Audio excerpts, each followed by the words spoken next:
What's up, everybody, and welcome to the Wait What Are We Talking About podcast, episode 151. My name is Bret, aka Enigma9011, and you can catch this podcast live over on twitch.tv/Enigma9011 every Sunday, usually at 8 p.m. Eastern. You can watch over there, join us on the conversation. If you're in the chat, we'll have some fun over there. But if you can't catch it live, that's A-OK. Go over to YouTube and podcast services, or drops topic by topic and put as one big video and MP3 for your amusement on the following Friday. Last but not least, hashtag ad merch store. Get all of your swag over there. T-shirts, cups, backpacks, and more. Rep the brand. Support us. We would love you for it. Any way you can support, really. Helps out a lot. Reviews, comments, likes, all that stuff. Speaking of support, Extra Life is coming up on Saturday, November 26th. It's right around the corner. Holy crap. 24 hours of gaming, trying to help out the kids in Children's Miracle Network hospitals, raise some money for them, help them out. So yeah, 24 hours of gaming. You join us over on Twitch or here. Join in on the fun. Anything you can do to help us out, whether it's donate, spread the word, whatever it may be, would be appreciated. And we'd love you for it there. Should be a good time. Should be a good time. So today, potentially a shorter episode. We'll see. Solo, as you can see as well. Want to talk some fun topics with you guys, and want to talk about a game that I've experienced lately. And no, it's not God of War. With Extra Life coming up, I decided to play a little game that's been kind of popping off on Twitch, or at least in the circles that I follow. It's called PlateUp. Decided to set that as part of the schedule for Extra Life, and decided to stream that prior to kind of get a little bit of practice and kind of see from a playing standpoint how the game was, what I needed to do, and honestly how difficult it was playing on my own. And overall, it's been a blast. It's been a fun experience playing that, having audience participation, whether helping design the kitchen or hopping in and ordering different food and things off the menu. It's just been a good time. A lot of fun conversations had, a lot of laughs shared throughout the experience. And I just kind of want to talk about this game a little bit more. So PlateUp, if you don't know, is essentially kind of like an Overcooked, or I would say even a Diner Dash, where you are a chef in a kitchen. Wow, mind-blowing, right? And you are running a restaurant. Your job is to fulfill all of the tasks of a restaurant. Whether you're playing on your own or playing with friends, you need to prepare the food, cook the food, serve the food, take orders, clean plates, and essentially work your way to a 5-star restaurant over the span of 15 days through the gameplay. Sounds easy enough. However, when playing it, comes with a few challenges along the way. This game also focuses a little bit differently on a roguelite aspect.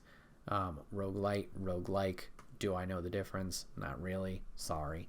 But it's about that, you're not going to die in this game, but live, fail, /die, and repeat. Start your kitchen.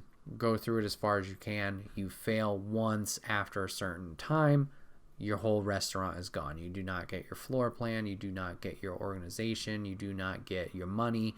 Everything resets, and you start fresh and new on the next attempt or playthrough.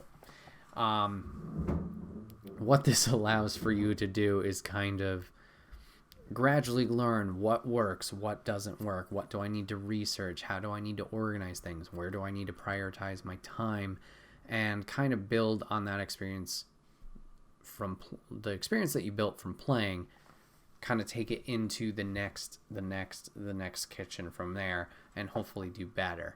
A lot of games seem to have done this recently, as that genre's kind of blown up, at least from my eyes, from a Hades to a Returnal to a Cult of the Lamb. There's a lot of them that are tackling this genre, and it's interesting to see and play it from a kitchen perspective, and it's been fun. It's been also a challenge as far as balancing everything. I've only experienced this game from a single player experience. I have watched other players play this from either playing 2 players, a 4-player, whatever it may be, and From a solo standpoint, it's one of those things where it's not super difficult from a gameplay perspective, but it's difficult from a management perspective. And what I mean by that is you can feel like you are handling everything fine and juggling things, whether it's hopping from task to task, but sometimes, occasionally, things will kind of just sneak up on you and you're like, oh crap, I'm about to fail because of XYZ reason, and then you're just done. The most prominent example I can think of is the queue outside of your restaurant. So depending on how many tables you have, customers will come in, depending on their group size, from 1 to 4, come into your restaurant, order their food, you prep it, you give it to them. Obviously, they're going to eat, and then they will leave their dirty plates on the table as they leave the restaurant. As long as those plates are on the tables in the restaurant, a new customer will not enter and sit at that table because, well, it's dirty. So you need to manage to go and clean up and make available space for these customers to get into the door and into your restaurant. As you're playing through the game, occasionally the queue outside will build up. So if you are not managing your timing of cleaning things up well enough, there's a timer for their patience level. How long are they going to wait outside? And that can catch up to you quite fast, especially if that line is building and building and building. And I will say that was probably my biggest failing point, was the turnaround of my restaurant and letting people in.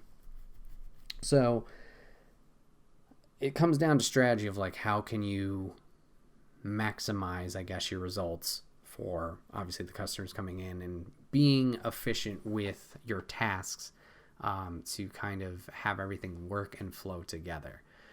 So that would be where I think the research comes in play, or is one aspect that will help you. So throughout the game, after each day, you get components that you can kind of invest in if you have enough money to improve your kitchen, from counters to extra stoves to extra ingredients to dining tables to more plates, whatever it may be.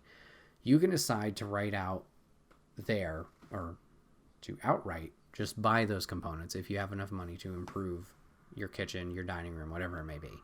Or you can risk it and you can research them. So you can get a research desk along with a filing cabinet. You can put one of the blueprints into the filing cabinet and research it. And what it does is essentially gives you a better item that you can potentially buy the next turn, or at least when you have the available money, as long as you save it. So for example, a sink can be upgraded into like a soaking sink. So your dishes will wash themselves by soaking. Question mark on the legitimacy of that, but can go from a soaking sink to go to a power sink, so it makes it faster overall to wash dishes. Or it could be a dishwasher. However, it's random. So if you take your sink and you throw it in there to research, you could get that dishwasher the first time. However, if you don't and you get one of the other items, you will have to research it again to get that dishwasher. There's plenty of different components to research. You can research dining tables to make fancy dining tables to increase your money that you get from people ordering things.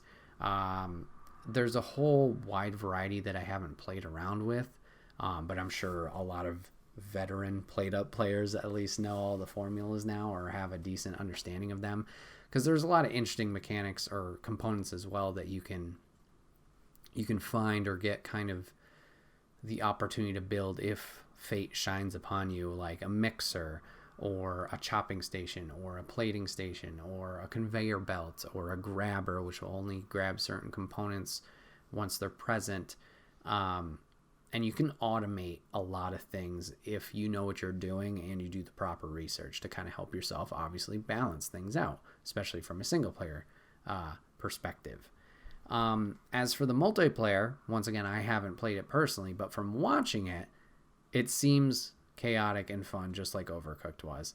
Obviously, numbers of customers are going to be a little bit different, whether it comes from group size or just how many people are going to show up throughout from a single player to a multiplayer experience. So the difficulty, I would say, is organic, or I can't think of the exact term, but it scales. It scales to you. So whether it's 1 player, 2 player to 4, difficulty does seem to scale in that aspect. So it is constantly either a challenge or at least there's some engagement there. It shouldn't feel like you're coasting.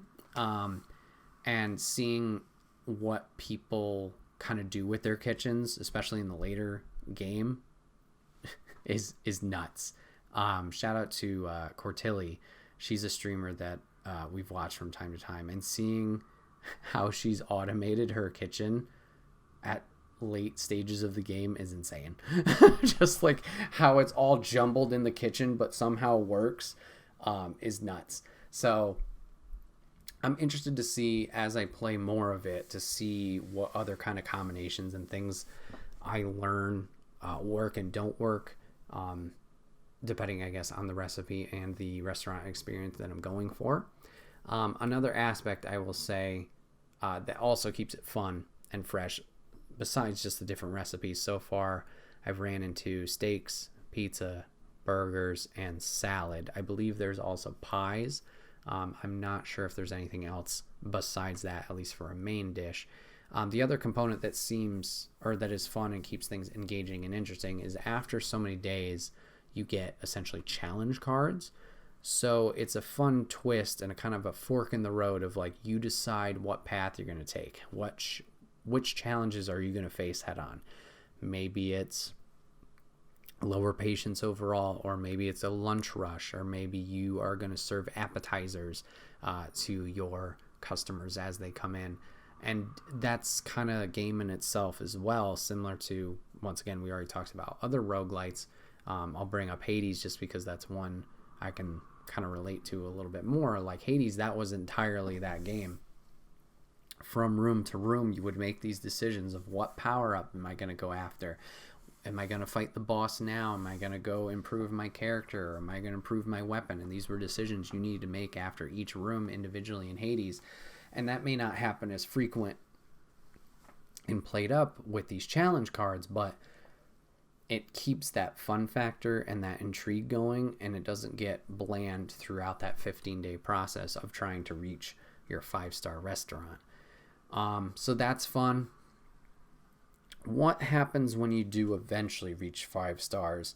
I don't know too much past that point, but I know you can make a franchise after you get 5 stars.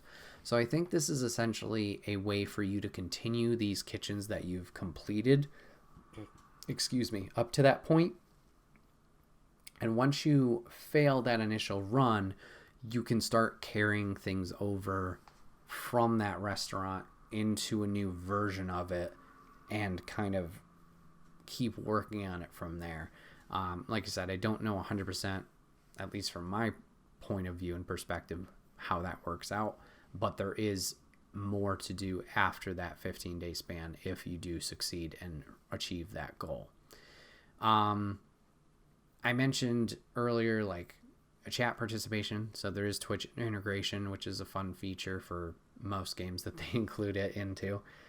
So chat, it's a very simple thing. They can join your restaurant, they can visit it, they can order food, and even include bits into like a tipping situation if they want to.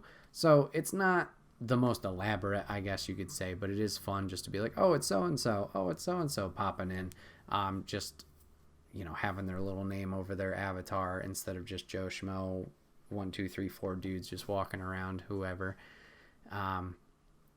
So that's a fun aspect that they've added to the game that I appreciate. But yeah, it's just been a fun experience overall. I'm curious. It's a weird formula because, like I said, I mentioned Diner Dash and then Overcooked. It's a weird thing to kind of think about of like, why are these games so fun, at least in terms of the theming or what you're doing. A lot of us, when we think of jobs that we want to do, usually the service industry is not one of them that stands out, but this simulated one, oh yeah, we're all for it, and it's a blast to do. And maybe it is because, well, you can fail in these and there aren't really repercussions. Maybe that's the allure of it, I'm not sure. But yeah, it's a welcome experience and game that was put out this year. big props to the team that put that out, or has put this out, because obviously they found their audience and found their niche. Hopefully they can continue to add to it, improve to it. I know they had a Halloween update during that time to add some costumes, and I think they added even more, some leveled layouts along with challenges. I think there was one challenge card that spontaneously had fires appear in your kitchen that you would have to deal with. I saw some streamers playing around with that, and that was very chaotic but very funny. So hopefully they continue to add to it. I don't know if they have like a project schedule or like a layout or anything like that. But yeah, it's been a blast. I'm looking forward to playing more of it in the wee hours of Extra Life, and probably afterwards, whether it's stream or just on my own. But yeah, if you guys like games like Diner Dash, Overcooked, any kind of management sim, highly recommend this game. It's only on PC, Steam right now. I don't know if they're planning on making any ports to consoles or anything like that, but just keep an eye on it. A lot of these independent games, once they've kind of gotten their footing and gotten their audience and gotten the support, they do tend to branch out to other platforms. It's just a matter of, obviously a fan interaction, I guess you could say. Not a guarantee, but it does increase the likelihood. So yeah, check it out. PlateUp. A lot of fun. Good times.